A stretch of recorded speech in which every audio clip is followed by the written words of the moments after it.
coloca lá uma pergunta. Será que as doenças mentais são verdadeiras doenças? Por que essa provocação assim? Por que essa pergunta? O que você acha que a gente pode ter entendido errado sobre doenças mentais? 3 coisas, né? Primeiro, a ideia de doença, ela remete a um processo biológico, né? Que você tem um começo, um meio e um fim, e que independe de como você a descreva, né?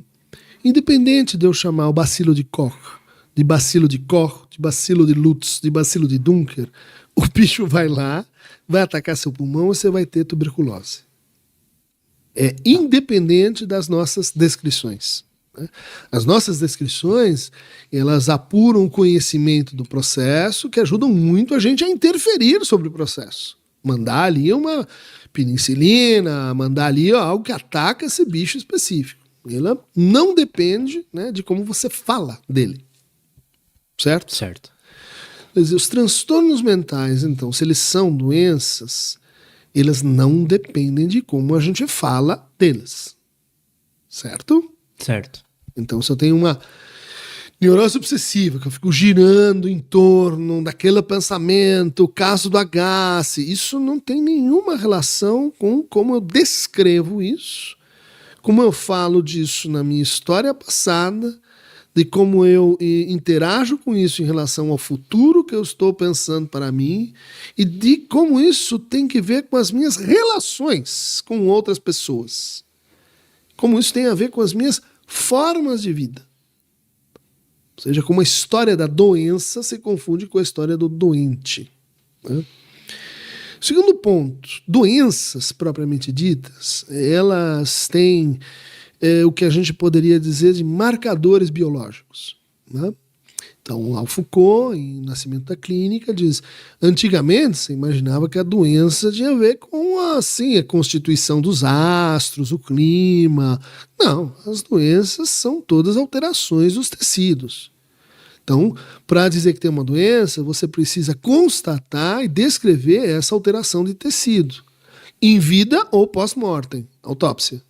Ou seja, você pode dizer assim, então, quando a gente tem essa alteração dos tecidos, né, do corpo, do sistema fisiológico, químico, mecânico, então você tem uma doença. Me apresente, então, um marcador biológico de uma doença mental sequer. Não tem isso? Não tem. Não tem mesmo? Não tem. Me diga assim, olha, eu quero fazer um exame para ver se eu sou autista. Então, pego meu sangue, veja lá, enzima X, enzima Y, proteína Z, gene W, ok. Você está aqui nos níveis que dizem isso aqui é autismo. Isso aqui é uma depressão, isso aqui é uma ansiedade, isso aqui é uma esquizofrenia. Me apresenta A gente não um consegue teste. a gente não consegue fazer isso com o cérebro? Não consegue. Um teste. Não tem um teste. O teste para Covid. Covid é uma doença nova. Caramba, precisa enfrentar o negócio. Faz o genoma dela, descobre como ela gera proteínas e o quê? Teste para saber se tem o reagente. Cadê esse teste para as doenças mentais? São muitas. O Mas não último é porque ela tá no cérebro? Então faz um teste no cérebro. Mede enzimas do cérebro. Mede serotonina, mede dopamina, mede adrenalina, mede. E não dá pra gente tirar a conclusão Não disso? dá.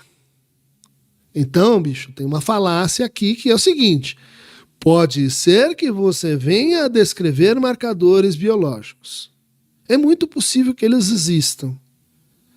Possível que elas funcionem de forma, vamos dizer assim, interveniente com as suas formas de vida, com a maneira como você fala. Pode ser que exista, então, uma relação.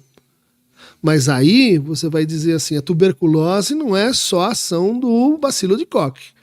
É o bacilo de Koch, mas a forma como você é tratado, como você fala disso, como ele entra na sua vida.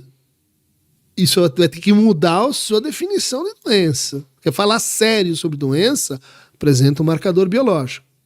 O que aconteceu em 2013, quando apareceu um novo, último manual, hoje em exercício, chamado DSM-5. O cara que trabalhou nessa produção desse manual, que é a revisão número 5, né, do primeiro de 62, disse: nossos pacientes merecem mais.